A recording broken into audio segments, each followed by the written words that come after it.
Oi, pessoas. Bom estar aqui com vocês. Bom estar falando sobre um tema que contagia todos nós, né, de alguma forma.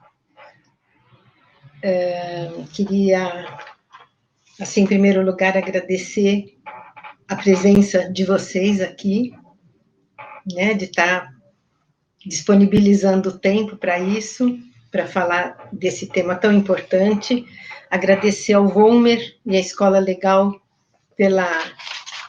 por proporcionar essa possibilidade para nós, e o tema e as pessoas que estão nos assistindo também, que estão nos ouvindo, né?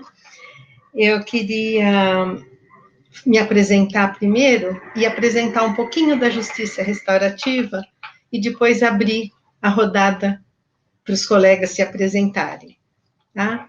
Então, eu sou Violeta Down, sou psicóloga, mediadora de conflitos e facilitadora de círculos restaurativos, além de capacitadora, tanto em mediação como em facilitação de conflitos. Faço parte da equipe Justiça em Círculo, uma equipe que estuda e ensina justiça restaurativa desde 2006, né? O primeiro projeto veio para o Brasil em 2005, em 2006 eu praticamente entrei nesse ano, né? Para ensinar e aprender e estudar, e estudamos desde então e aplicamos em vários contextos e em várias situações a justiça restaurativa.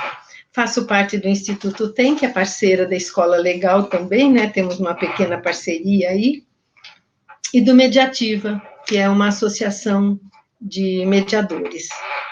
E venho trabalhando na implementação de projetos de justiça restaurativa e mediação em vários contextos, né?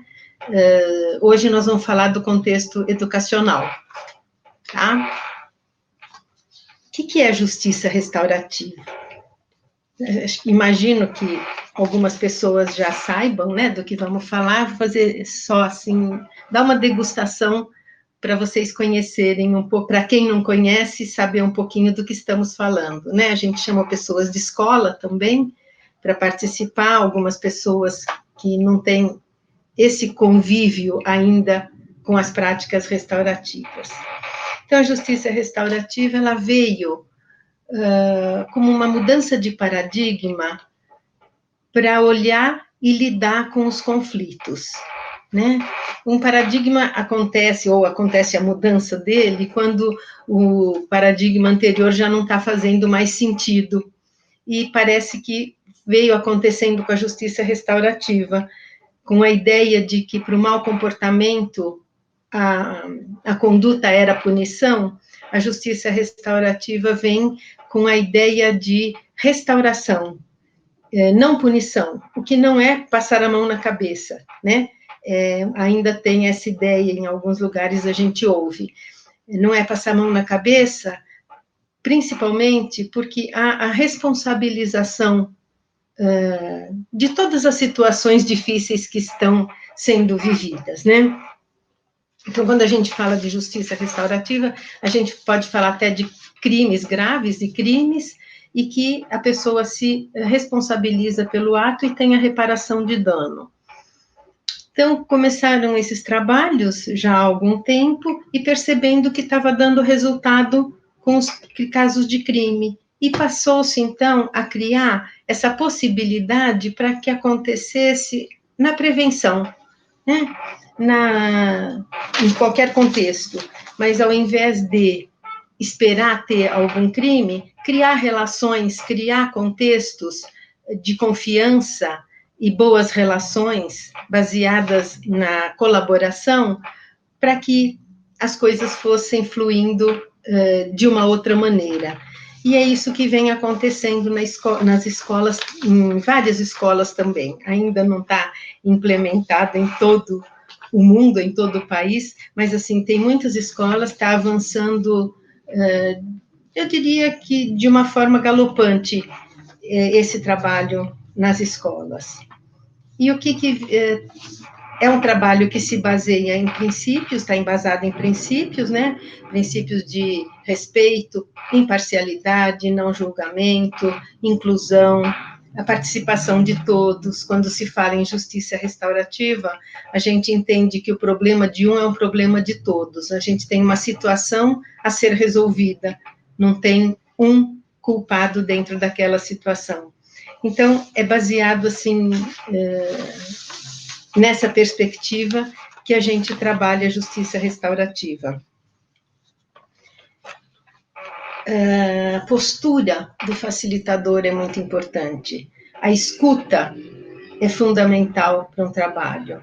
Normalmente não se tem, a gente tem muita pressa, né? Então a pessoa está falando, o jovem está falando, a gente já tem a resposta e é dada a resposta sem ter a calma de poder esperar e ouvir o que ele está dizendo, né? O que ele está querendo dizer. Então, a justiça restaurativa prima por essa calma, por essa escuta genuína, por um espaço seguro, um espaço onde a pessoa se sinta confiante, né? Um lugar de confiança mesmo para poder se expor. Um lugar onde as pessoas todas tenham voz. Isso é muito importante, né? E ter uma relação, uma conduta mais humanizada para situações de conflito. Acredita-se que o mau comportamento, ele é entendido porque falta ser atendido em alguma necessidade. Então, é ir atrás dessa necessidade, é como se fosse um sintoma, um mau comportamento, tem uma causa. Então, a justiça restaurativa busca ir à causa, ela busca ir à raiz do problema para poder seguir em frente de uma forma positiva. E tem aí também perguntas, né? É baseado com toda uma postura, mas tem umas perguntas norteadoras que vão ajudando. Só vou mencionar isso para poder contar com a colaboração dos colegas agora, que é saber o que está acontecendo genuinamente. Né? Tem um fato acontecendo, não tem um culpado, tem uma situação que precisa ser resolvida. Então, o que está acontecendo? Quais os sentimentos envolvidos nessa situação, nesse acontecimento? A quem está afetando essa situação? Quais as necessidades? E o que precisa ser feito para seguir adiante e seguir bem?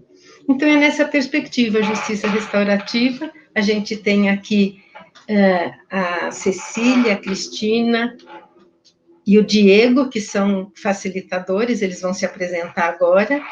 A Dioceles, que trabalha no programa de Educação para a Paz, e a doutora Larissa, que é juíza, então também vem no judiciário as práticas restaurativas, né, a justiça restaurativa, e que efeito tem para nós. Acho que a gente vai poder ouvir um pouquinho o efeito desse trabalho todo durante essa hora de encontro nosso aqui, tá? Então, eu queria, diante disso, que vamos começar a falar. Será que, Cecília, você pode começar? Podia ser a primeira rodada de apresentação, né? E apresentação pessoal e que espaço que ocupa dentro da justiça restaurativa. Por favor, Cecília. Então, boa tarde a todos, obrigada pelo convite, e hoje teremos com certeza uma tarde de muitos olhares sobre a justiça restaurativa nas escolas. Então, vou me apresentar, meu nome é Cecília, A minha vida profissional esteve sempre ligada na escola em educação. Eu sou diretora de uma escola, Alfa, de educação infantil em São Paulo, e também faço parte, desde 2006, da equipe Justiça em Círculo, que a Violeta já contou de todos os nossos projetos, workshops e implementação das práticas restaurativas. E nos meus últimos 15 anos venho me dedicando exatamente a isso, a implementação da cultura da paz nas escolas. Eu trago agora que conceito de escola que a gente vai trazer hoje aqui. Para quem é chão de escola, eu falaria que é um organismo vivo, pulsante, não há nenhum dia igual a outro, nem meia hora igual a outra. Mas ela é extremamente complexa das suas relações e tem sempre um movimento constante. Agora, implementar essas práticas restaurativas na escola, precisa haver uma mudança da estrutura e da instituição. E as pessoas também não mudam de um dia para o outro, assim como a Violeta já começou a nos contar desse universo da escola. Então, eu acho que, como a Violeta contou, o paradigma começa com a gente. Como nós vamos lidar nessas relações diárias de uma escola, onde a gente convive todos os dias com as mesmas pessoas, desde o porteiro, a secretária, a professora, a diretora, nós estamos sempre em relações na escola. Mas não pode também ser um projeto pequeno na escola. Este mês nós vamos fazer o projeto da convivência. Então, são atividades, e são, provavelmente, é exatamente isso, são atividades com começo, meio e fim. A gente está falando de algo maior, que é um processo. E cada escola vai trilhar este caminho. Quando eu falo em caminho, eu estou pensando nos principais atores, que são as pessoas. E as pessoas é que vão processar essa mudança. Eu sempre falo que quando eu entro numa escola, quando eu vou visitar uma escola grande, pequena, sala de informática, auditório, documentação pedagógica pela escola, toda essa parte tecnológica extremamente atual, eu sempre falo, para mim, a escola são as pessoas. E não é uma pessoa só, são todas as escolas que formam este lugar sagrado de se conviver. Então, para mim, a minha maior experiência que eu tenho nesses tempos é como a gente vai entrar nesse DNA dessa escola, né? É sem um projeto já debaixo do braço, já prontinho, já todo já esquematizado. Eu acho que quando a gente entra numa escola, o mais importante é ouvir as pessoas, que seja por um telefonema, que seja por alguém que nos procure, que a gente esteja na escola, numa entrevista com a equipe gestora, mas o mais importante o que seria? Ouvir as pessoas, ouvir o momento da escola, os seus pedidos, as suas necessidades, e o mais importante disso tudo é validar já as boas práticas que cada escola já contempla.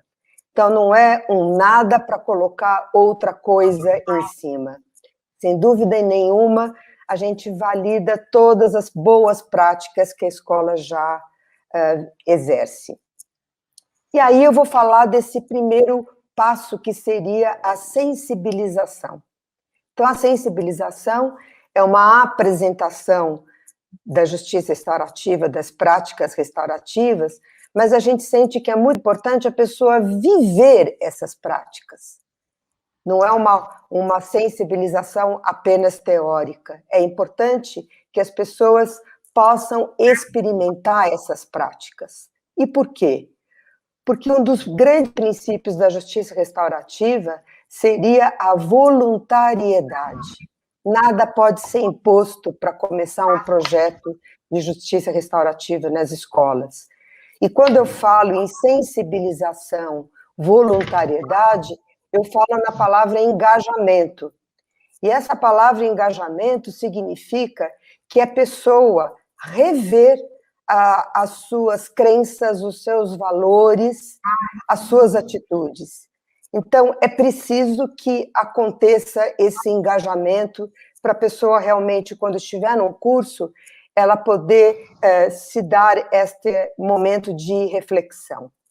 Então, os nossos cursos, as nossas capacitações, são exatamente nesse processo de viver os princípios restaurativos, como a Violeta já mencionou, a escuta, a voluntariedade, a participação de todos, a inclusão de todos, a responsabilidade individual e a responsabilidade coletiva.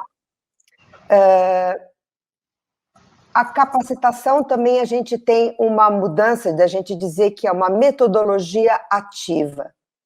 Então eu vou usar uma metáfora de um educador italiano, Loris Malaguzzi, que ele traz a metáfora de uma bicicleta. Então, um pedal é a teoria e o outro pedal é a prática. Então, nos nossos cursos, a teoria e a prática, eles vão estar caminhando em equilíbrio e em movimento. E isso é importante porque pode partir de uma prática, uma reflexão, vamos revisitar a teoria, e assim esse equilíbrio constante vai acontecendo. É como se tivesse, a minha metáfora, uma pedrinha que a gente vai jogar no meio dessa escola, e que este lago vai, né, crescer, a sua ressonância. Então, para mim, essa pedrinha também tem uma metáfora dessa construção dessa comunidade. Então, como vamos conviver, como vamos nos relacionar, porque quanto mais estiver forte esta convivência e essa construção dessa comunidade, eu até diria, em outra palavra, uma convivência ética. Nós vamos estar fortalecidos para quando tiver um conflito, tivermos uma autonomia com as ferramentas que iremos aprender para solucionar os conflitos de uma forma autônoma. Para mim, esta metáfora da pedrinha, que eu coloco no meio da escola, eu falo que é a minha pedrinha das minhas crenças e valores. Então, eu acredito nessa crença de transformação das pessoas, né? A transformação individual, a transformação relacional na escola e a transformação institucional.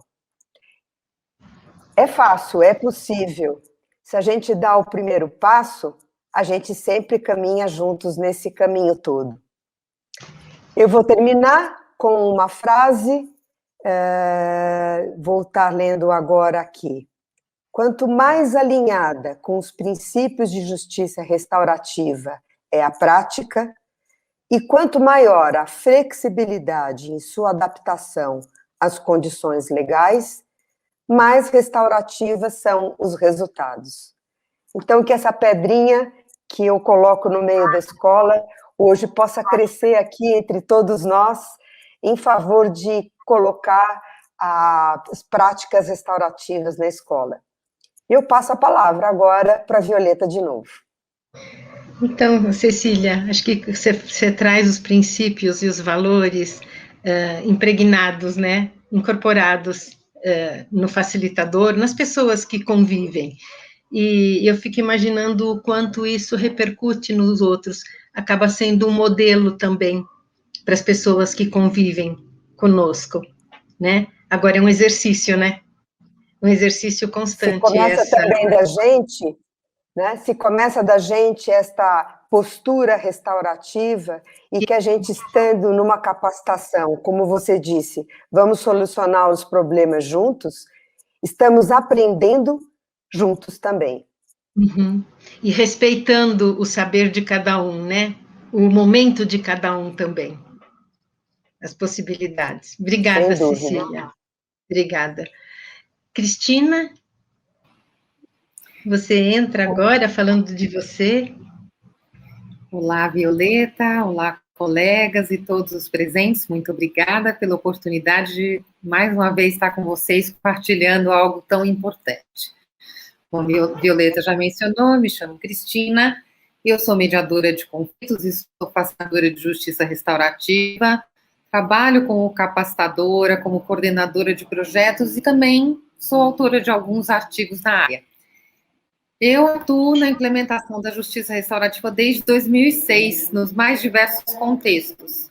O primeiro projeto que eu me integrei foi lá em São Caetano do Sul, coordenado pela Vara da Infância e da Juventude, aonde nós capacitamos 30 lideranças comunitárias para facilitarem, para que elas pudessem posteriormente facilitar conflitos de vizinhança e violência doméstica. Também integravam esse projeto a rede de garantias dos direitos da criança e do adolescente, incluindo a equipe técnica. No ano seguinte, eu já comecei a participar de projetos na escola. Então, eu entrei na escola com a Justiça Restaurativa em 2007 e nunca mais saí, estou lá até hoje. No estado de São Paulo, através de uma parceria entre Justiça e Educação, mais especificamente entre a Coordenadoria da Infância e da Juventude e a Secretaria Estadual de Educação, diversos projetos foram realizados. E nós, da equipe Justiça em Círculo, Violeta, Cecília, eu e uma série de outras colegas que também estão conosco aqui presentes, nós fomos implementando, levando a justiça restaurativa para várias escolas, como foi o caso dos municípios de Campinas, de Barueri, e também, às vezes, capacitando a rede municipal como um todo, todas as escolas integrantes da rede municipal, por exemplo, em São José dos Campos. E, no ano passado, eu venho como assessora, né, da Diretoria Regional de Ensino Pirituba-Jaraguá, aqui no município de São Paulo, e essa diretoria é uma diretoria bastante grande, com um número enorme de unidades escolares, onde a gente tem a oportunidade de levar, né, os princípios e valores restaurativos, bem como as práticas, para educadores e para representantes da própria diretoria, educadores da rede direta e também da rede parceira. E mais do que incentivar o desenvolvimento de ações e práticas, né, através das nossas ações, o que a gente realmente tem como propósito é transformar a cultura escolar, justamente promovendo um aumento desse senso de comunidade, aprimorando as habilidades comunicacionais, que a Cecília acabou de dizer, relacionais também, além de aprender a lidar de um modo positivo com os conflitos e combater a violência de forma não violenta. Parece simples, mas muitas vezes a gente é bastante violento ao lidar com a violência, e é essa coerência entre trabalhar de forma não violenta a violência, é uma coerência que a gente quer desenvolver e perpetuar. E desde 2015, eu também venho trabalhando em projetos junto a organizações do terceiro setor, levando a justiça restaurativa nos 4 cantos desse país. Eu digo que é uma ação polinizadora, tanto da justiça restaurativa como da cultura da paz. Eu acho que eu posso dizer que, junto com os nossos alunos e parceiros, a gente semeia valores, princípios e práticas da justiça restaurativa, a gente aduba muitas terras, regamos, colhemos belos frutos, frutos que vêm transformando muitas realidades, sempre embasados pelo princípio restaurativo da responsabilização coletiva.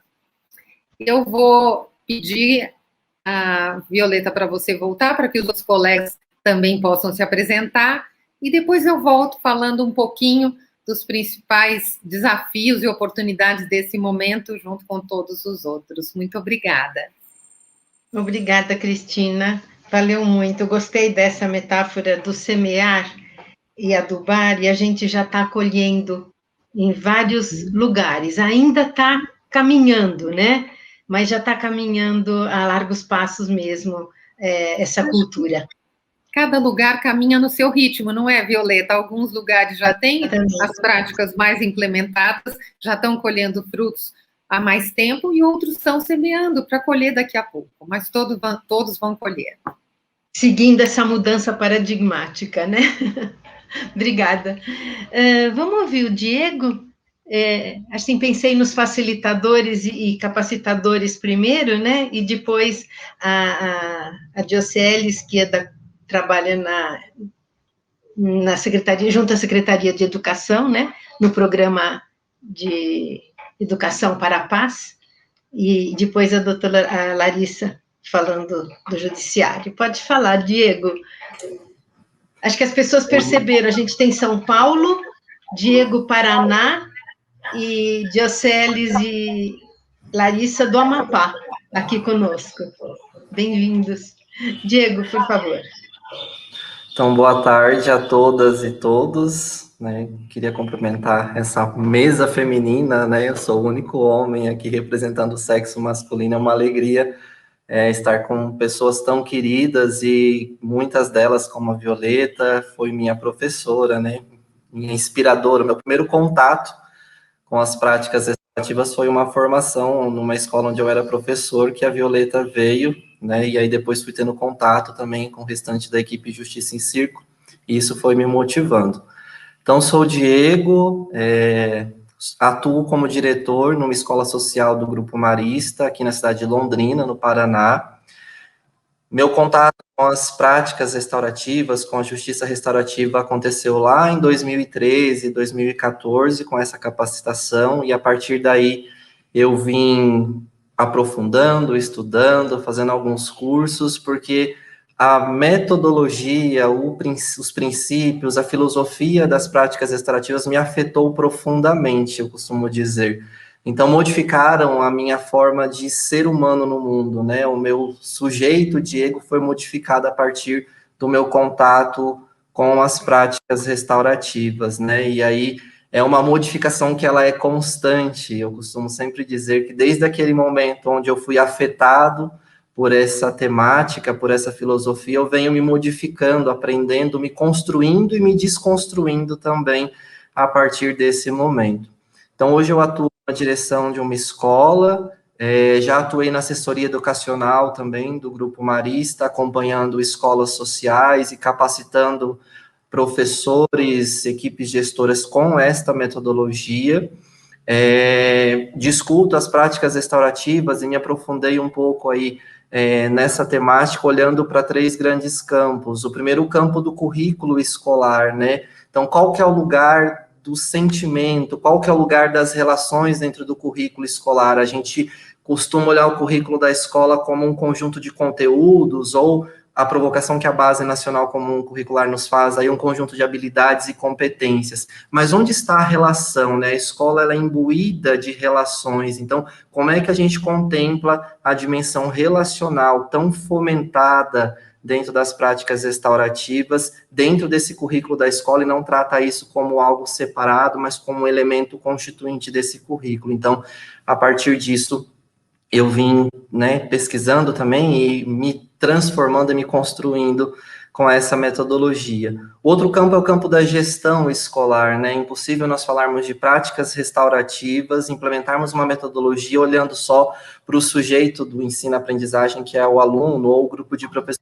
A gente está falando de um campo da gestão, né? Então, como é que eu penso uma gestão escolar restaurativa para que possa, de fato, efetivar esse campo do currículo escolar restaurativo e relacional? E outro campo é o campo da formação de professores mesmo, ali olhando para a gestão de sala de aula. Então,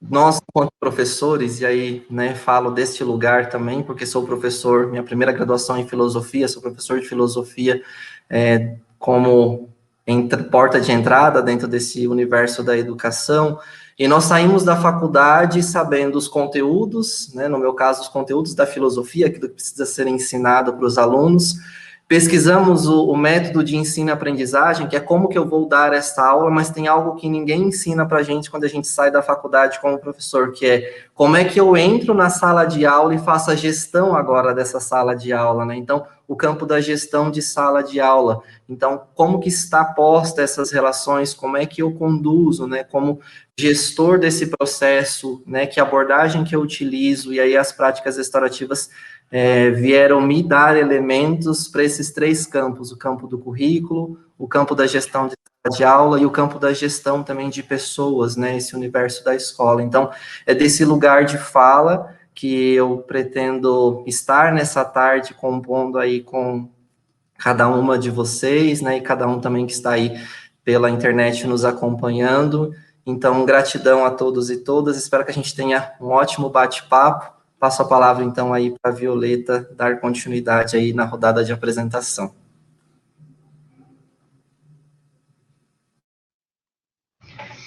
Emocionada. Oi, parece que caiu a internet, não. Cada um que fala, né, eu vou ficando tocada, porque eu vou vendo, assim, o quanto a gente foi se aprimorando nesse caminho, né, Diego? Quando você fala dessa implementação em todo o sistema de trabalho que você faz, ou como você foi tocado pela justiça restaurativa, fico, assim, emocionada de ter sido a primeira inspiração. Que bom que o bom aluno supera o mestre sempre, e eu fico muito feliz de te ver aqui. Dioceles, você, desse lugar tão especial, cuidando da educação para a paz. Então, boa tarde a todos, que prazer estar aqui. Estou estreando, hoje é a minha estreia. E você, Violeta, o Valmer, né? E são os responsáveis pela organização desse momento, e muito obrigado por essa oportunidade, né? E uma boa tarde a todos também que nos assistem. E eu estou aqui trazendo para vocês, primeiro, sou Maria Dioceles, estou hoje como coordenadora de um programa, o Programa de Educação para a Paz, uma política pública, uma política pública que hoje já é lei, ela é dada pela Lei 2282, ou seja, uma política pública não só de governo, mas agora de Estado. Então, aqui um pouco dessa nossa experiência nessa construção da paz, dessa implantação da cultura da paz dentro das nossas escolas. Para eu chegar até ação do EPAS, foi através da justiça, né? Inventei uma segunda graduação e lá fui fazer um curso de mediação.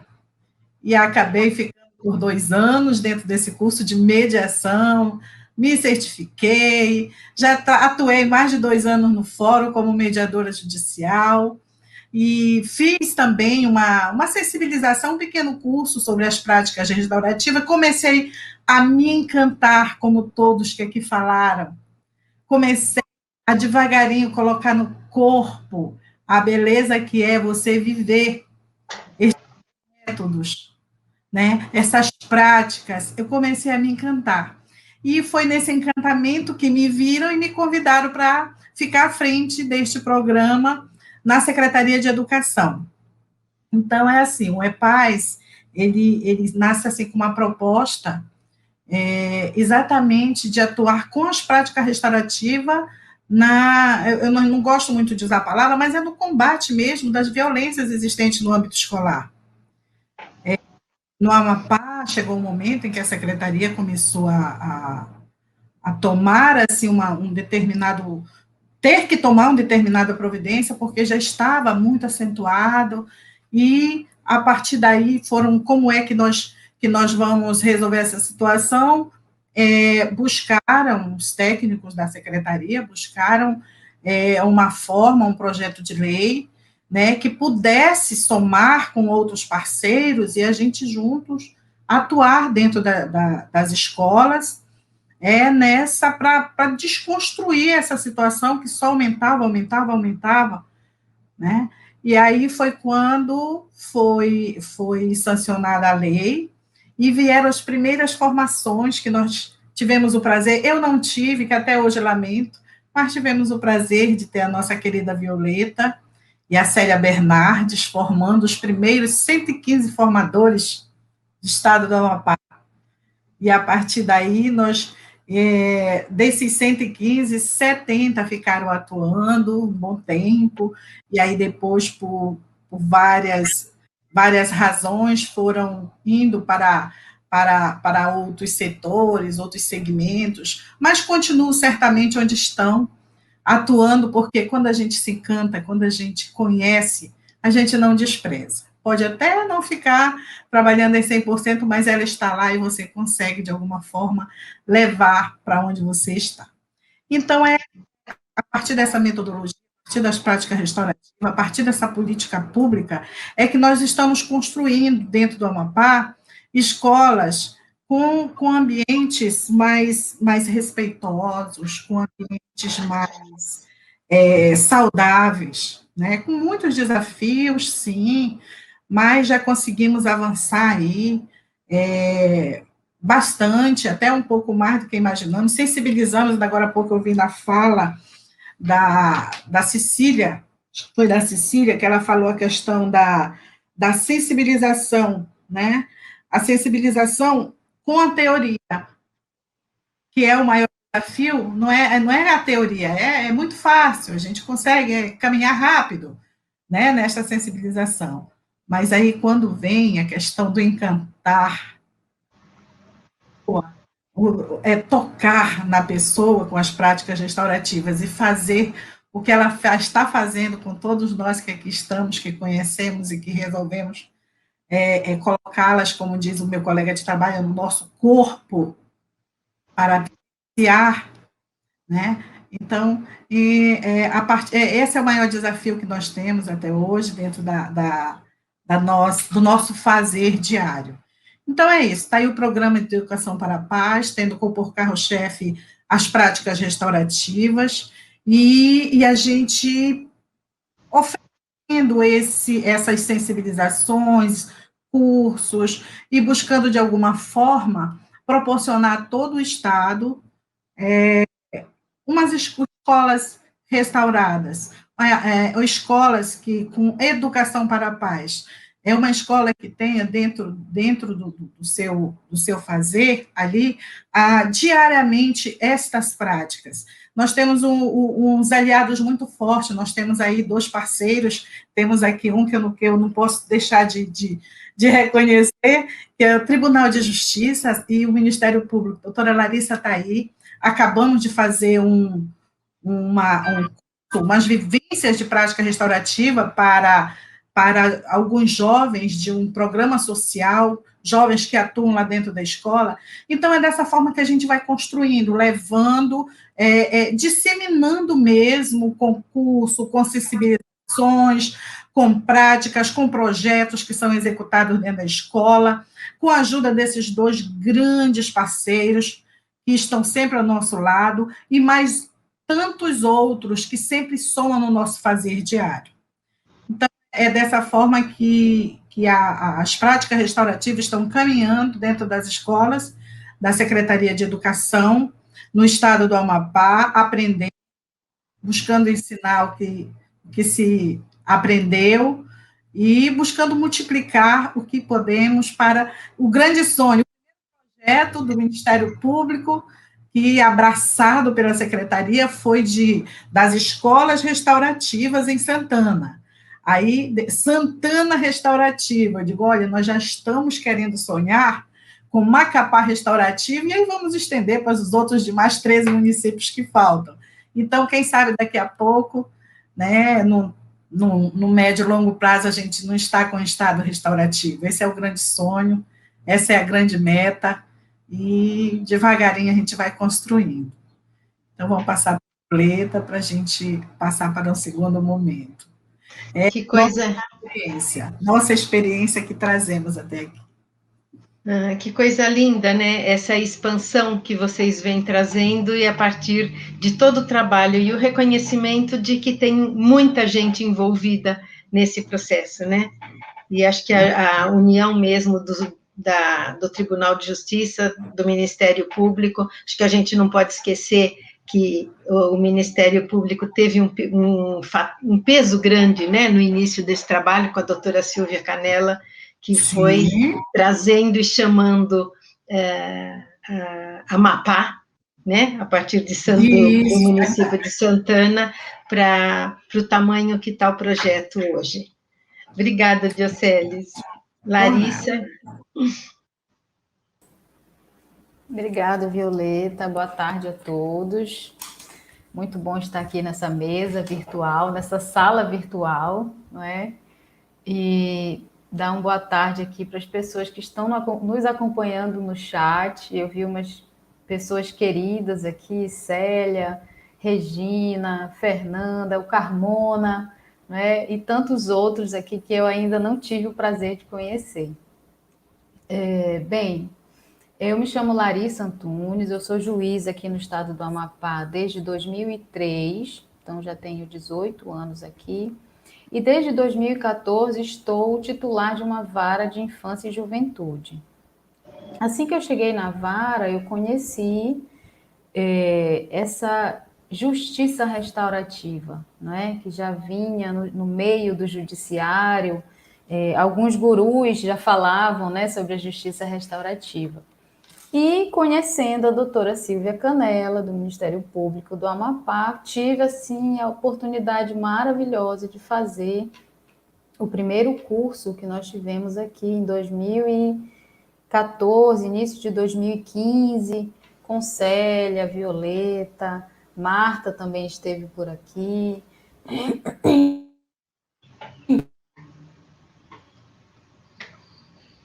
Acho que a internet... Enfim, toda a Violeta. Estão me ouvindo? Cortou um pouquinho, Cortou um não pouco. sei se foi você ou eu. Tá. Bem, então, eu falo aqui do Amapá. O Amapá é um estado muito pequeno, não tem 1 milhão de habitantes, né? Macapá é a capital, com pouco mais de 500 mil habitantes, e eu estou juíza nessa vara da infância em Santana, que é uma cidade aqui do lado de Macapá, com pouco mais de 100 mil habitantes, né? E no judiciário, numa vara de infância, comecei a sentir aquela frustração, não é? No dia a dia, de decidir, de julgar e não trazer um efeito positivo, de não trazer mudanças positivas na vida das pessoas.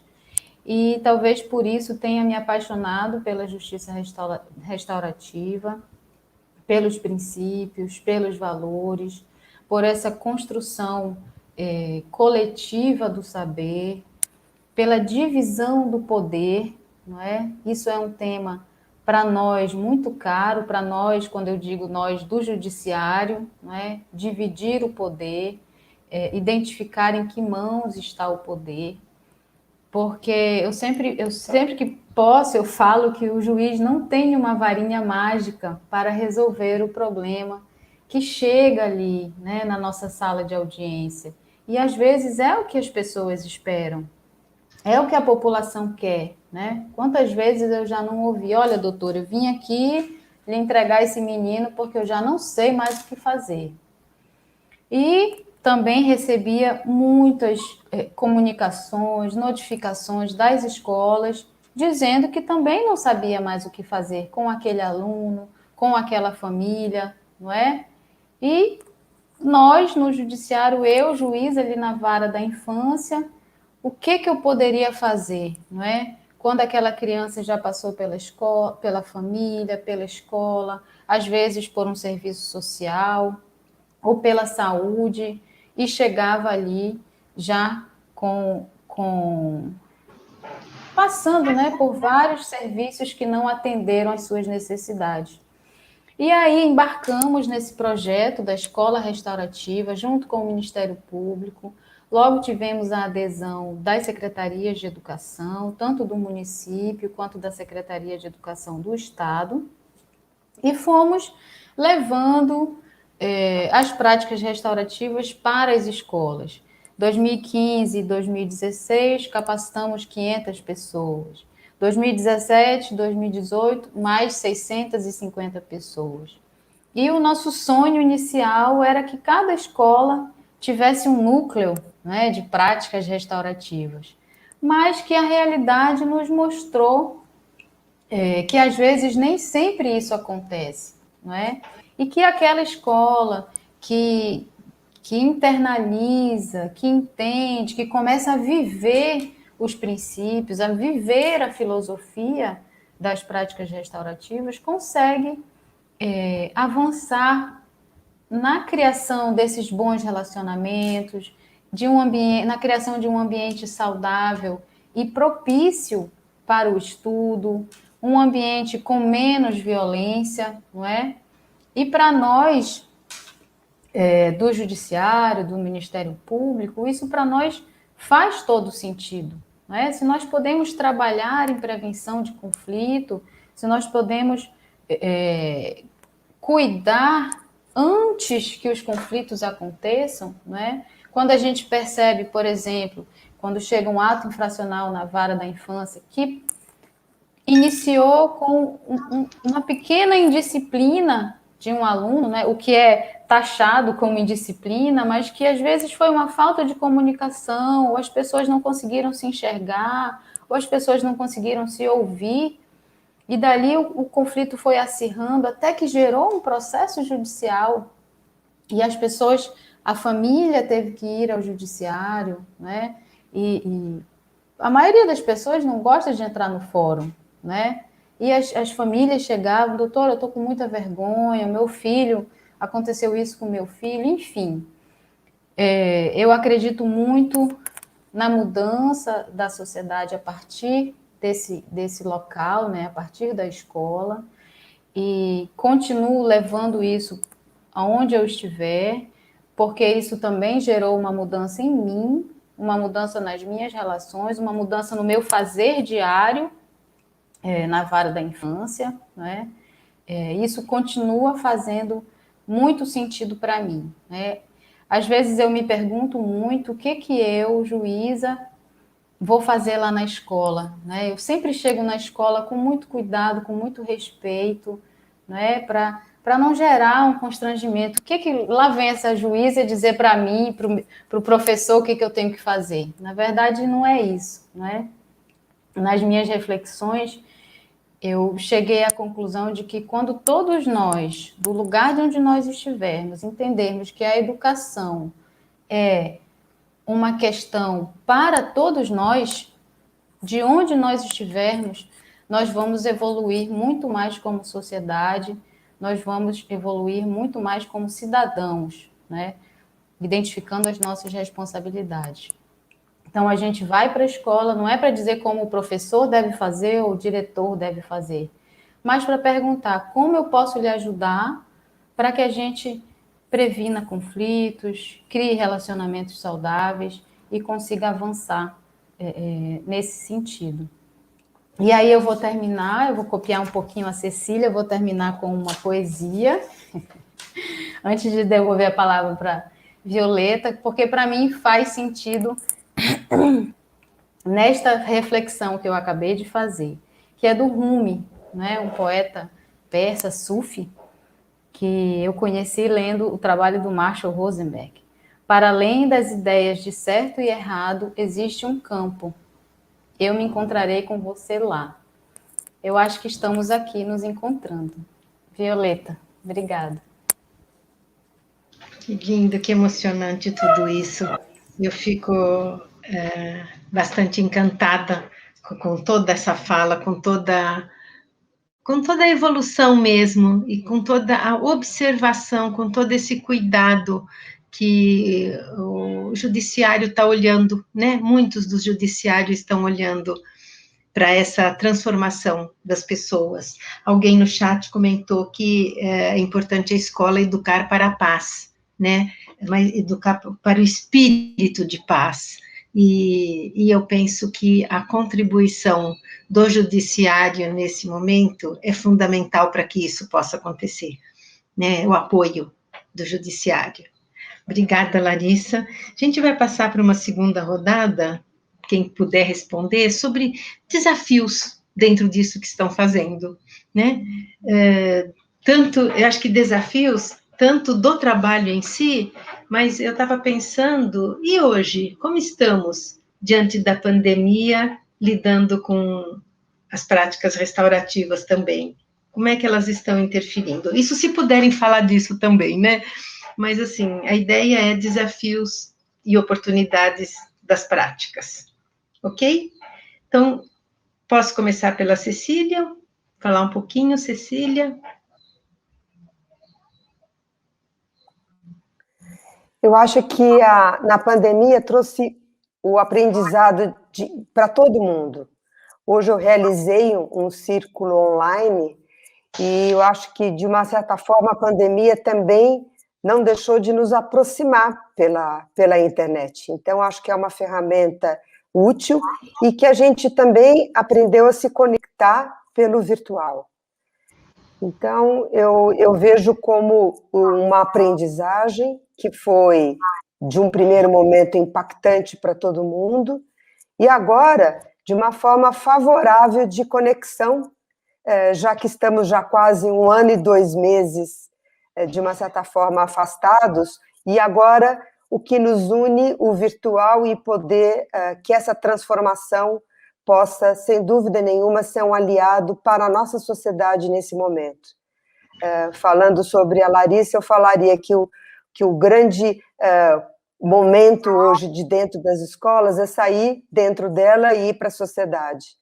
Então, de diferentes formas, se estivermos nos aproximando desta forma restaurativa, sairemos dessa pandemia com a crença dessa conexão e da força do círculo e das práticas restaurativas.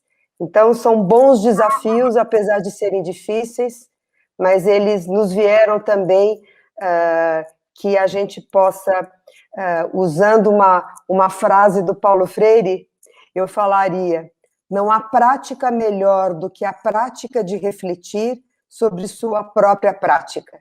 Então, ao meu ver, é entrar em ação, mesmo que seja virtual, e é a partir dessas reflexões na prática que a gente vai avançando cada vez mais em estarmos conectados restaurativamente.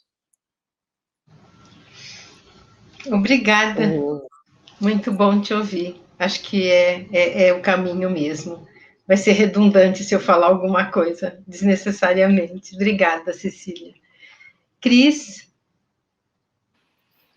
Obrigada, Violeta. Bom, gente, acho que a educação em si já é um dos maiores desafios, considerando, né, as mais diversas culturas do nosso planeta. O que dirá hoje em dia? Eu acho que todos concordamos que a pandemia trouxe impactos muito significativos para a educação básica e superior no nosso país. E acho que nós estamos falando aqui de impactos tanto para educandos quanto para educadores. Da noite para o dia, as aulas presenciais foram suspensas, bebês, crianças e jovens ficaram em casa, e muitas vezes com uma condição mínima para assistir a aula de forma remota, e muitos sem acesso algum ao conteúdo digital. Existe um grande número, né, de crianças e jovens que não tiveram como acompanhar suas aulas. E os educadores, por sua vez, eles tiveram que transformar o ensino presencial em aula online, muitas vezes tem uma experiência prévia, sem ter um suporte, um recurso. Quer dizer, o desafio foi para todos, né? Claro que para os pais também, que se viram em casa, trabalhando com os filhos, cuidando de uma série de coisas que até então compartilhava e dividia com a escola. Eu acho que são impactos sem precedentes, tanto no campo acadêmico, mas também para a saúde mental de educandos, educadores e pais. Eu acho que os adultos, quando eles sugerem, ou eles querem, ou eles promovem a ida da criança, do jovem para a escola, é porque eles querem que os jovens desenvolvam novas habilidades. Mas para os jovens e para as crianças, o principal motivador para eles frequentarem a escola são as relações sociais. E essas relações ficaram totalmente transformadas nesse período, né? A relação social diante do isolamento, né, mudou radicalmente, assim como a rotina desses educandos e educadores. E com isso, eu acho que a pandemia trouxe, sim, né, um grande aumento de índices de ansiedade, estresse, depressão. entre jovens, entre crianças, entre educadores e, enfim, toda a comunidade escolar. Eu quero só abrir um parêntese, quando eu falo educador, eu também estou falando dos colaboradores que estão no dia a dia da escola. Eles também são, de alguma forma, educadores. E é aqui que a gente entra, aqui que nos encontramos nós, facilitadores de justiça restaurativa, justamente buscando construir conjuntamente com essas unidades escolares ações e práticas promotoras de uma convivência colaborativa e de conexões relacionais, sejam elas conexões interpessoais entre as pessoas, sejam conexões dos alunos com o conteúdo pedagógico. E as escolas restaurativas, elas também são conhecidas, chamadas de escolas relacionais. E então, se a gente puder pensar no educador restaurativo, ele é justamente aquele que vai promover, né, que tem um foco na promoção das relações positivas, respeitosas, colaborativas. E acho que diante dessa mudança significativa no padrão de relação que a gente teve diante da pandemia, essas ações ficaram ainda mais necessárias e presentes. Então, acho que o foco restaurativo ficou ainda mais necessário e evidente no momento atual. E se, né, temos grandes desafios, a gente sabe que os grandes desafios também geram muitas oportunidades. Sendo criativo, a gente pode usar as nossas experiências anteriores para lidar com situações novas e inusitadas, como foi a própria situação da pandemia.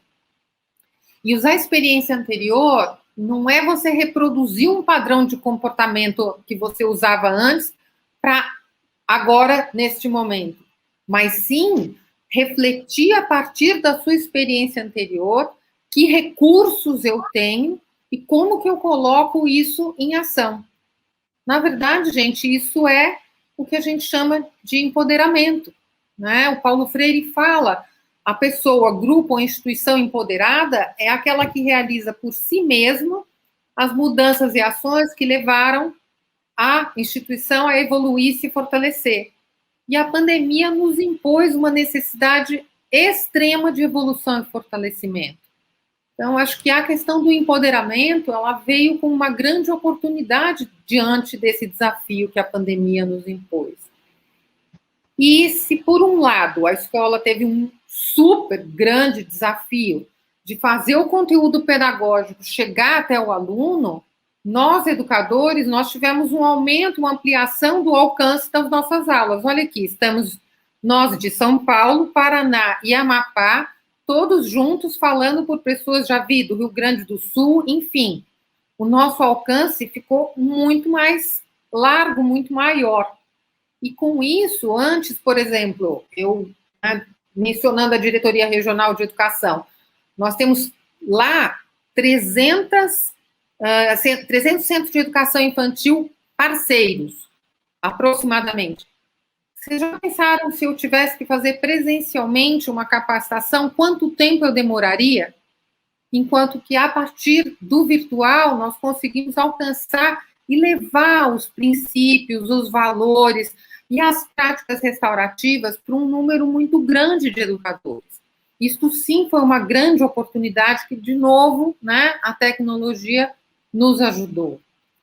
Outro ponto que eu acho que é fundamental ressaltar é a tão almejada parceria Paz-Escola, né? A parceria Paz-Escola precisou acontecer. E os esforços foram mútuos, né? Justamente para fortalecer essa parceria. Parceria essa que ainda precisa ser ampliada e ainda deve perpetuar, ou seja, a gente ainda precisa continuar trabalhando com uma união de forças na construção conjunta de uma educação melhor. O que nós estamos falando aqui? Do princípio restaurativo da responsabilização coletiva por uma educação melhor, de mais qualidade, mais relacional, como disse o Diego, né, onde a gente possa olhar para as relações e não só para o currículo. E para finalizar, eu acho que diante de tantos danos vividos, né, a gente está vivendo aí uma enormidade de danos nesse momento, eu acho que vale lembrar a quinta crença restaurativa, que pressupõe justamente que aqueles envolvidos nas situações que demandam ações reparadoras são as melhores pessoas a decidir como vão resolver essas questões, como vão atender as suas necessidades e as necessidades daqueles a quem eles convivem com, se relacionam com. E então, é nesse momento que eu acho que a gente está diante da necessidade de criar muita oportunidade de diálogo, muita ação reparadora, que nos ajudem a atender tantas necessidades e demandas que o momento nos impõe. Eu acho que a doutora Larissa também trouxe, né, o quanto a gente, dentro do nosso fazer, se vê com ações das mais variadas naturezas. E que se a gente não for trabalhar numa construção conjunta, a gente não teria como resolver essa diversidade de situações e contextos que se impõem. Então, acho que essa união de força, esse empoderamento, essa responsabilização coletiva, todos os princípios restaurativos, eles estão fazendo a diferença nesse momento. Obrigada. Obrigada, Cris. Quando você fala dessa oportunidade que a gente acabou tendo diante disso, acho que assim o ser humano vai em busca de solução, né? Em busca da solução. E também ninguém vai sozinho, né? Eu vi aqui no chat, a Jane uma hora coloca que a importância da rede, a importância das pessoas, de todos os lugares, para poder fortalecer essa situação. E, de alguma forma, a gente está vivendo isso aqui, nesse momento, agora. Exato. Né? Obrigada. Diego, como você vê, como é que você traz para a gente essa questão de desafios e oportunidades? Eu vou focar mais nas oportunidades, porque eu acho que os desafios sempre são oportunidades de continuar a caminhada, né, de desenvolver aí, superar aquilo que está posto à nossa frente. E trabalhar com as práticas restaurativas, né, encontrar nas práticas restaurativas um caminho para superar esses desafios nesse momento da pandemia, eu acho que tem sido o grande apelo, né, que a pandemia nos forçou a pensar, que é essa dimensão da coletividade que que a Cristina, perdão, muito bem pontuou ali na fala, quando ela vai buscar por aquilo que é o que cada um pode, aí o quinto princípio restaurativo, contribuir dentro desse processo. Eu acho que a pandemia nos fez este apelo, né, de pensar no outro, de se conectar com o outro, de superar aquilo que é a particularidade para pensar no coletivo. Acho que esse é o grande princípio das práticas restaurativas e que pode responder aí ao momento atual de diversas formas. Mas eu gostaria de focar em alguns aspectos ali que eu pontuei no início das práticas restaurativas, e vou começar justamente por esse, que é a busca pelo bem comum. Eu vejo como uma grande oportunidade das práticas restaurativas a implementação de uma educação humanizada, uma educação para e pelos direitos humanos, né? O princípio elementar dos direitos humanos é uma educação democrática, participativa. E nós temos hoje um Caderno Nacional de Educação em Direitos Humanos, um Programa Nacional de Educação em Direitos Humanos e uma Base Nacional Comum Curricular para efetivar tudo isso, né? Mas precisamos pensar e debruçar-nos como é que nós efetivamos essa educação humanizada, como é que nós humanizamos o processo escolar, trazemos esses pais, trazemos essa comunidade educativa. E as práticas restaurativas podem ser um grande mecanismo, né, uma grande engrenagem para fortalecer e implementar essa educação em direitos humanos, que nós temos aí como um apelo, né, um apelo nacional, mas um apelo também mundial aí, onde a gente vive aí tantos conflitos postos na humanidade e que as práticas restaurativas podem nos levar a essa construção mais coletiva. Então, pensar e colocar as pessoas para dialogarem, né, para construírem essa educação humanizada a partir de dois conceitos grandes, que é o conceito das relações sociais que estão postas, e aí você tem os círculos, né, e várias ferramentas das práticas restaurativas que colaboram para essa efetivação, e o conceito da responsabilidade também, a responsabilização de todas as partes, que é um elemento constituinte das práticas restaurativas, mas também é um elemento importante hoje para viver em sociedade. Como é que eu me responsabilizo, me torno um com o outro? Eu gosto muito de uma provocação de um texto da Madalena Freire, que ela fala que eu me torno um com o outro e o outro se torna um comigo. Então, essa dimensão da coletividade que as práticas restaurativas têm como princípio, eu acho que hoje, nesse momento atual mundial que nós vivemos, há uma grande oportunidade de dar voz, de dar vez para superarmos esse olhar tão particular, tão centrado, né, e egocêntrico, e conseguir olhar para o outro que está à nossa frente. Então, acho que eu pontuaria isso em primeiro lugar. Depois, esse grande movimento, né, da própria formação aí, né, do ser escola, né, como é que a gente pensa essa escola restaurativa, e aí eu vou um pouco para o campo aí da formação de professores, né, a gente tem uma complexidade muito grande hoje na sala de aula, né, a escola hoje ela sofre pressões de todos os lados, e o professor que está ali na ponta também, acaba sofrendo muita pressão de diversos lados, né, dentro desse ambiente escolar. E como é que nós pensamos essa escola restaurativa, né, como é que nós pensamos essa efetivação de uma escola humanizada, né, através da ressignificação de todos os processos escolares que, né, na minha prática, naquilo que eu acredito, as práticas restaurativas respondem super bem a esse apelo de transformação e de humanização que a escola vive nesse momento. Então, repensar o PPP da escola, repensar a construção do regimento escolar, repensar o processo de formação dos professores, né, entender aí que as relações que estão postas na escola são essenciais para que a gente consiga desenvolver os conteúdos escolares, né? Eu costumo dizer aqui no espaço onde eu atuo como gestor, primeiro as relações, depois o conteúdo. Então, antes do professor pensar o seu conteúdo em sala de aula, que ele gaste 5, 10 minutos para as relações da turma, né? Como é que eu constituo uma turma, um grupo, a identidade desse coletivo que está na frente ali, que são os alunos, para depois eu avançar no conteúdo escolar, porque senão a gente inverte o processo e foca aí numa educação tecnicista, né, e que a gente já sabe que está fadada aí a grandes problemas dentro desse processo de ensino-aprendizagem. Então, trazer as relações como um elemento essencial antes do conteúdo escolar. Por isso que eu sempre provoco a pensarmos o currículo e qual que é o lugar desses sentimentos, dessas relações dentro do nosso currículo, dentro do nosso projeto de escola, para a gente não decair naquilo que a Cecília falava um pouquinho ali. Não é um projeto, não é uma ação pontual, não pode ser algo isolado dentro do processo da escola, mas o ser escola precisa permear por toda essa dimensão, e as práticas restaurativas precisam estar no DNA de quem trabalha na cozinha, na limpeza, do professor em sala de aula e todos aqueles que estão postos e que são sujeitos dentro da escola, né? A grande comunidade escolar aí,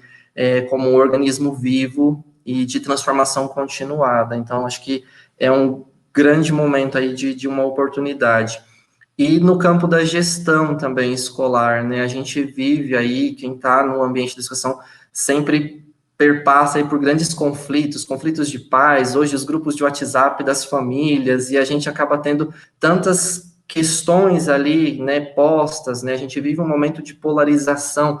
Eu costumo sempre refletir um pouco aí, Platão colocou um mundo dualista ali do bem e do mal, e parece que a gente vem avançando cada vez mais nessa dualidade de bem e mal, né, dia e noite, branco e preto, e aí a gente vai sempre colocando como se fossem coisas antagônicas, né, então, pensar um processo de gestão escolar é pensar como é que eu trago essa dimensão da coletividade, né, da casa comum, né, para que a gente possa pensar e estar, né, numa sociedade onde eu tenha certeza de que aqui a 400 anos, 500 anos, aqueles que serão meus descendentes, que estarão aqui postos sobre a terra, terão as mesmas condições de vida que eu tenho. Então, pensar esse campo da gestão das relações, aquilo que está posto hoje numa perspectiva longitudinal, aí acho que as práticas restaurativas nos permitem trabalhar com isso e buscar por esse sentido da vida e do bem comum, da coletividade, das necessidades desses sujeitos, e até dialogar sobre as necessidades daquelas gerações futuras, que ainda nem existem, mas acho que as práticas restaurativas, elas nos permitem humanizar todo esse processo educacional, né, numa perspectiva mais longitudinal e não imediatista, só de resolver aquele conflito, mas vamos pensar essa sociedade, essa humanização de todos os seres humanos que estão na Terra hoje e aqueles que vão existir, e aí acho que as práticas nos permitem dialogar, trazem ferramentas, fazem com que as pessoas tenham esse espaço seguro de se colocar e de pensar na coletividade do outro. Acho que as práticas restaurativas são esse grande instrumento de dar voz, de dar vez e de humanizar a escola, o espaço escolar, né, a gente nos tornarmos seres humanos melhores e mais humanos, né, acho que o grande desafio hoje que a gente vive é o desafio de humanizar as pessoas, né, humanizar as relações, humanizar os processos. A gente vive uma sociedade, né, para usar um sociólogo, o Bauman vai falar da sociedade líquida, né, a gente vive a sociedade da liquidez e da agilidade, é tudo muito rápido, tudo muito inconstante, e qual que é o tempo onde eu me conecto com o outro? Qual que é o tempo onde eu desenvolvo empatia com o outro? Porque senão a gente vai cair num momento onde a gente fala hoje, né, a Base Nacional Comum Curricular fala de desenvolvimento de habilidades socioemocionais. Mas será que eu preciso de um livro didático para desenvolver habilidades socioemocionais? Será que eu vou ensinar empatia através do conceito de empatia? Será que eu vou ensinar ética escrevendo ethos com TH na lousa, discutindo o conceito? Ou eu preciso criar oportunidades relacionais concretas na sala de aula para que eu efetive essa educação humanizada e que humanize todos os sujeitos da comunidade escolar? Então, eu vejo que as práticas restaurativas, elas abrem essa possibilidade, nos provocam a repensar todos esses processos que estão postos. Por isso que eu sempre costumo dizer, aí encerro minha fala também nessa perspectiva, é algo constante e contínuo, diário, de se ressignificar, de se reaprender, de se desconstruir e construir a partir do contato que você vai tendo com o outro, porque o outro, à medida que eu ouço ele, e que a gente pensa em um terceiro outro, eu e ele junto. Então, acho que é essa o grande sinal que me toca das práticas restaurativas. Devolvo para ti, Violeta. Uhum. Eu fico com um mundo mais humanizado de tudo isso que você falou, né? E é um treino mesmo, é uma prática que precisa ser constantemente, como você mesmo trouxe, né? Concordo em gênero, número e grau, repensada, em reflexão constante e em treinamento mesmo, para que isso aconteça, fazer parte do ser humano, isso. A gente vai conseguir isso, né? Eu acho que a gente está, de alguma forma, conseguindo. E vamos chegar lá. Mas o que eu fiquei mais tocada foi com esse mundo humanizado, trabalhado na horizontalidade, né?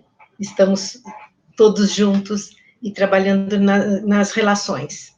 Como é que nós vamos melhorar nossas relações sempre? Muito obrigada, Diego. Vamos ouvir um pouco de Océlis, depois Larissa, para a gente já ir encerrando. E então, aí eu vou começar de uma forma bem... o nosso maior desafio, com certeza, foi primeiro lidar com as mídias. Esse foi o grande desafio para a gente poder continuar esse nosso trabalho. Foi muito difícil. Bem que nós moramos num estado, como a doutora Larissa agora falou, um estado pequeno, e nós temos muita dificuldade na internet. Então, outro desafio maior, nós tínhamos um planejamento pronto para poder avançar nas comunidades ribeirinhas e tudo mais. Conseguimos muito bem nos adaptar para trabalhar as práticas, como todos nós estamos, através das reuniões online, dos círculos online, dos cursos, mas aí o grande desafio que nós tínhamos traçado, que era alcançar lá nossas escolas, lá na Ribeirinha, escolas que nós identificamos com situações muito difíceis e precisando ser, sim, tocadas, precisando dessa humanização de que tanto falou o Diego, precisando levar para eles essa mensagem de tempo, essa mensagem de cuidar, do cuidado que esse momento pandêmico agora nos trouxe tão como é que se diz? Fortemente, do cuidar de nós, o momento de cuidar de nós, de cuidar do outro, de cuidar do planeta. E essa humanização, nós precisávamos e que nós estamos buscando para levar para todas as nossas escolas, em todas as nossas ações, elas às vezes ficam por essa dificuldade que nós temos com a internet, de chegar até algumas escolas que estão nos aguardando, fica prejudicado. Essa é uma grande dificuldade nossa. Uma outra é dentro da questão da sensibilização mesmo, é dentro dessa questão do engajamento dos professores, de algumas pessoas de dentro da escola. Muitos, neste momento pandêmico, estão sobrecarregados, nós bem sabemos como estão sobrecarregados os professores, com todas essas dificuldades. E quando a gente chega com essa proposta, das práticas, para que eles possam, de melhor forma, conduzir, se relacionar com os alunos, de alguma forma nós somos até desprezados e não, já mais um trabalho para mim. Então, esse é um grande desafio nessa questão da sensibilização e do engajamento, dos professores. É um desafio muito grande que nós ainda temos nesse nosso fazer. E oportunidades, eu acho que todos já até falaram aqui de uma forma muita propriedade, é que dentro do nosso alcance, dentro dessa perspectiva de que a nossa internet não nos oportuniza chegar muito longe, dentro do alcance que nós temos, a gente conseguiu manter a comunicação. Isso aí foi sim um ponto, eu acredito que foi um dos melhores pontos que nós achamos, desde a equipe, porque logo que desencadeou a pandemia, a equipe não soltou a mão do outro, e nós começávamos a fazer círculos através do WhatsApp. Colocávamos um tema e cada um ia conversando, as nossas conversas começaram a partir daí, e isso nós conseguimos, foi uma oportunidade linda, porque esse modelo nós conseguimos levar para tantas outras escolas e para tantos outros professores. Uma outra oportunidade foi algo que a gente não fazia, que é sempre deixando de lado, nós voltamos a estudar. A gente, em determinado livro, estudávamos juntos, e estamos ainda nesse hábito. Foi uma oportunidade muito boa nesse período pandêmico que surgiu para nós.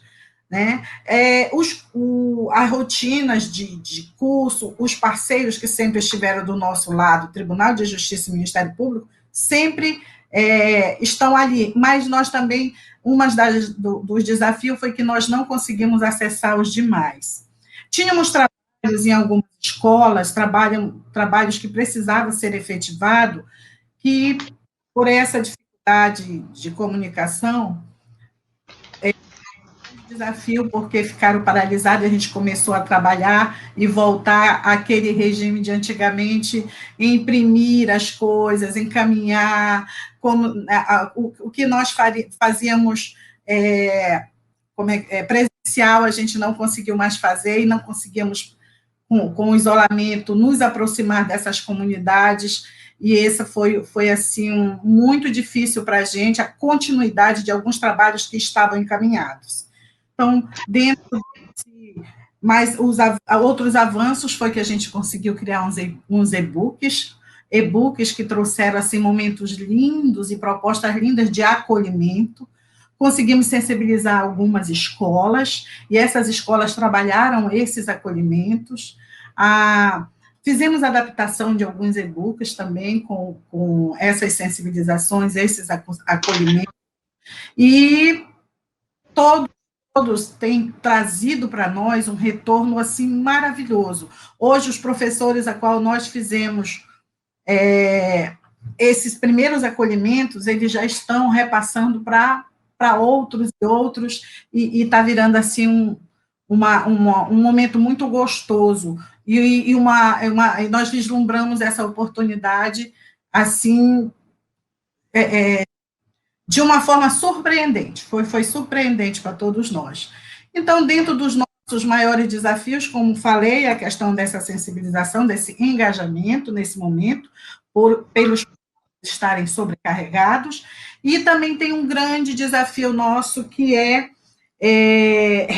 repensar o PPP com as ações do EPAS, para que a gente possa, de alguma forma, estar em todas as escolas.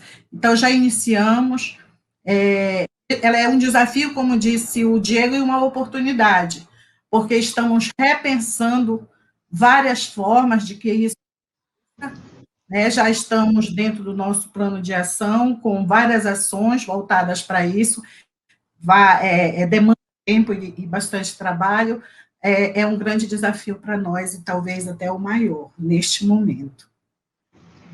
Uhum. Obrigada, Diocele. Estou vendo que, assim, como o ser humano é capaz de se reinventar sempre, né?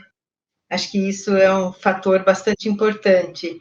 E quando você fala das conquistas que tiveram, eu penso o quanto a gente valoriza as conquistas, as pequenas conquistas, as grandes conquistas, não importa o tamanho.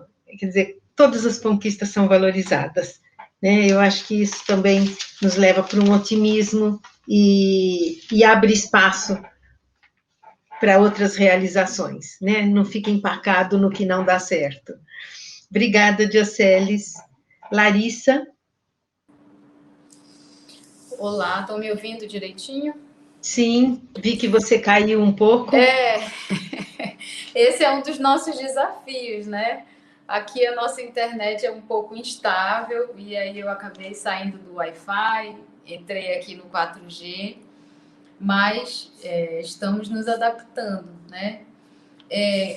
Desafio, eu não vou ser repetitiva, mas para mim um grande desafio antes da pandemia e durante a pandemia e depois, é sedimentar, de fato, a justiça restaurativa, os valores, os princípios, como uma filosofia, como uma ética, na construção dos relacionamentos dentro da escola, na construção das relações de poder dentro da escola, na construção das relações de toda a rede, né? Eu trabalho muito com a rede de atendimento da criança e do adolescente, de toda essa rede, não é, que ampara e que forma essa rede de cidadania, né? Que a gente fala de saúde, de educação, de serviço social, enfim. Eu acho que a gente vai ter um desafio enorme de avaliar a médio e a longo prazo quais são os efeitos desse isolamento, da pandemia, em cada escola, em cada comunidade, né? Como a Dioceles falou, e nós estamos aqui em Amapá, São Paulo e Paraná, são realidades muito diferentes, né? Nós temos comunidades ribeirinhas, sem acesso à internet, que há pouco chegou a energia elétrica, então a gente vai ter um grande desafio, cada um no seu lugar, de avaliar qual foi o impacto e o que a gente vai precisar cuidar a partir desse diagnóstico, né? De qual é o impacto a médio e a longo prazo desse período todo, né? Sem aulas.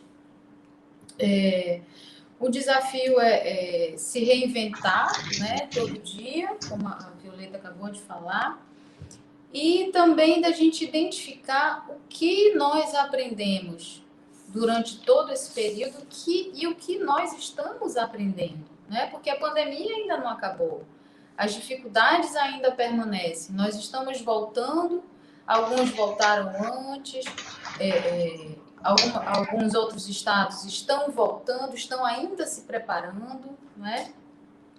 E como oportunidade, pessoal, para também não ser repetitivo, eu acho que hoje nunca se valorizou tanto as tais competências emocionais, não é? Que nós precisamos cuidar dentro das escolas.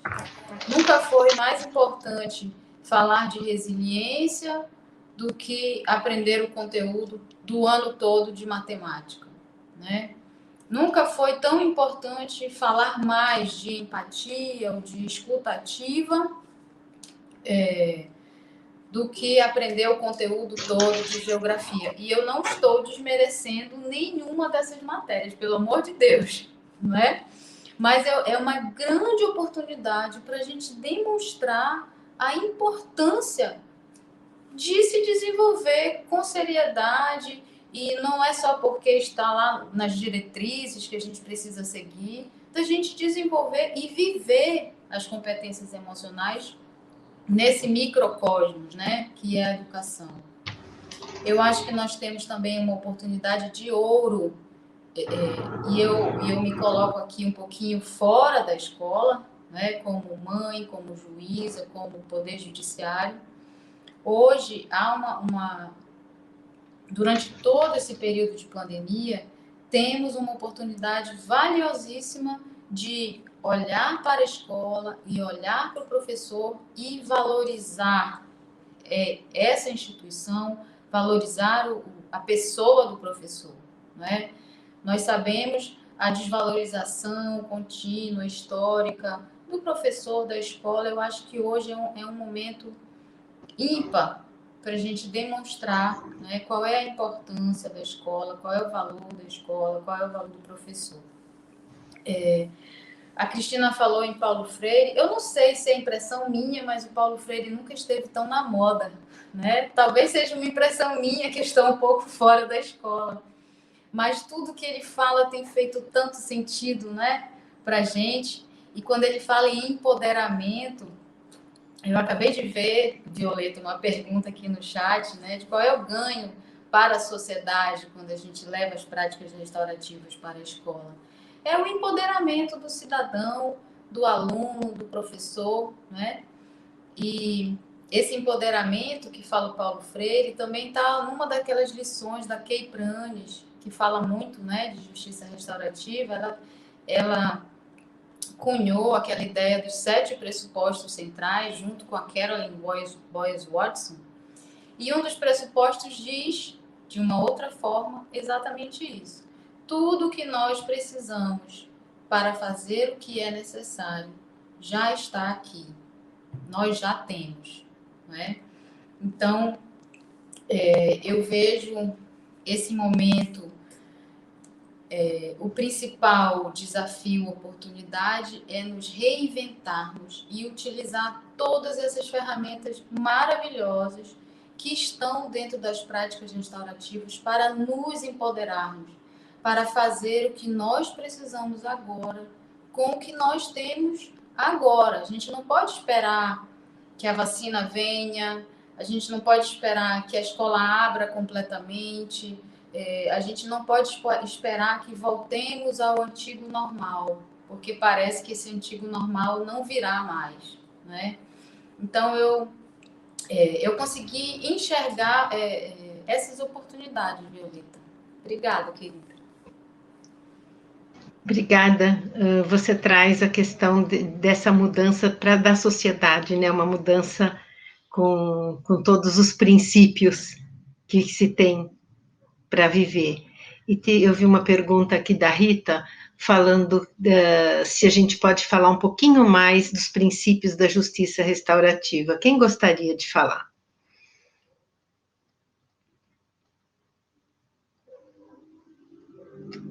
Cecília, Cristina? Posso falar? A Rita Pode? pergunta Ela também pergunta, não só para falar dos princípios, mas como a gente vê que a justiça restaurativa pode contribuir com a sociedade. Isso. Eu acho que pode contribuir justamente pelos seus princípios, né? Por isso que eu estou juntando as duas colocações dela.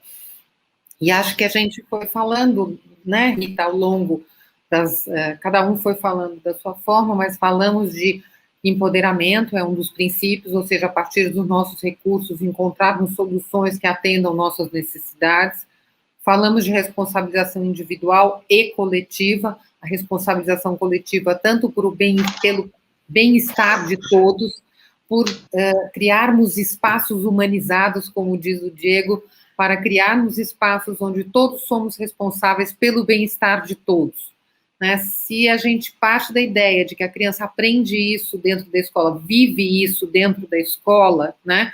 Não só nas aulas de ética, ela aprende o que é ética, mas se ela vive a ética dentro, né, do dia a dia cotidiano dela, certamente ela vai levar isso para a família, certamente ela vai levar isso para os outros relacionamentos sociais que ela tem, e com isso ela vai fazendo, sim, uma diferença grande na sociedade. Então, princípios como empoderamento, inclusão, responsabilização coletiva, respeito às diversidades, todos estes princípios, que são princípios da justiça restaurativa, são vividos na escola restaurativa. E com isso, a gente, de novo, eu vou usar o termo que eu usei, a gente passa, enquanto educando ou educador, a gente passa a ser polinizador dos princípios restaurativos em outros contextos aos quais a gente se faz presente, ou seja, a gente, de alguma forma, vai uma cidadania ativa, né, onde a gente trabalha com a criança naquele locus, mas que certamente ela vai ser ativa na propagação dessas ideias, pensamentos, princípios, porque ela vai passar a funcionar dessa forma. A Violeta começou dizendo que era uma transformação paradigmática, né? Então, se ela passa a ter uma nova postura, essa nova postura a acompanhará os mais diversos contextos que ela tiver inserida.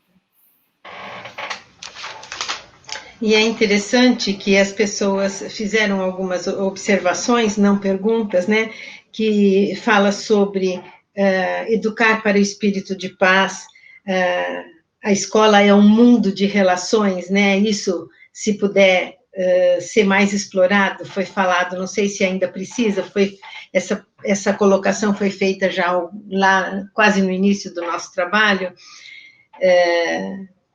se dá para explorar, e eu vejo que está tudo interligado a esses princípios e valores, essa postura, a essa maneira de se dirigir ao outro, né? Eu acho que a justiça restaurativa, ela veio para essa transformação, mas nós sabemos que as mudanças têm o seu ritmo próprio para acontecer, né? Enquanto algumas pessoas já aderiram à ideia, outras ainda estão a caminho de ou não.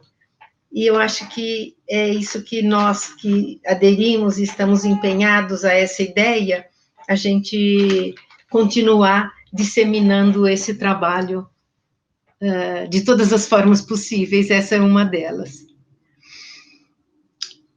Alguém gostaria de comentar mais alguma coisa? Eu só gostaria de fechar a conversa aqui restaurativa.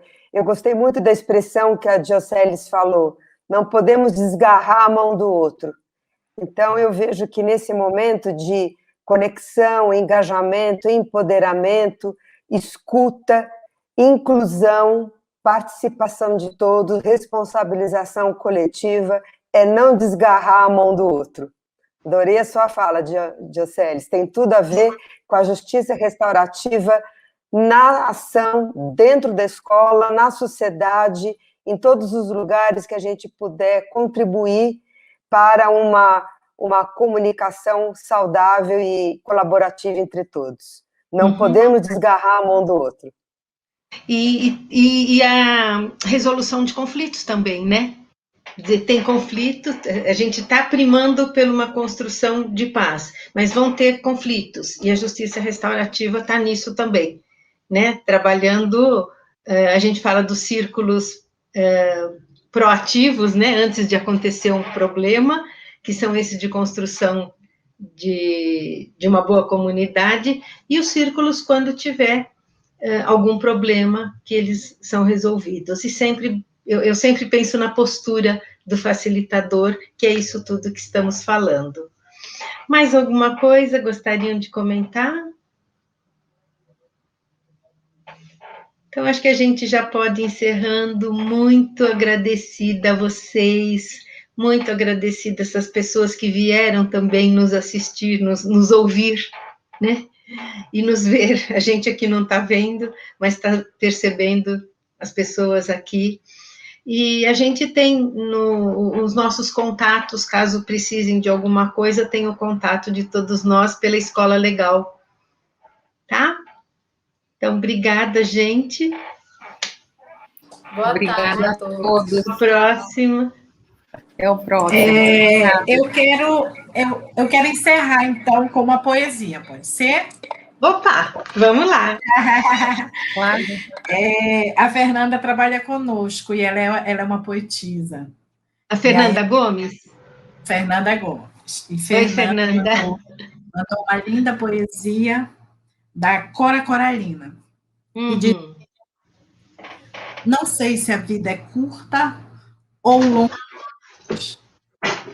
mas sei que nada do que vivemos tem sentido se não tocar as pessoas. Muitas vezes, basta-se colo que acolhe, braço que envolve, palavra que conforta, silêncio que respeita, alegria que contagia, lágrima que corre, olhar que acaricia, desejo que sacia, amor que promove. E isso não é outro mundo. É o que dá sentido à vida. É o que faz com que ela não seja nem curta nem longa demais, mas que seja intensa, verdadeira, pura enquanto durar. Ele que transfere o que sabe e aprende o que ensina. E nesse espírito restaurativo, a gente se despede com um abraço bem apertadinho virtual.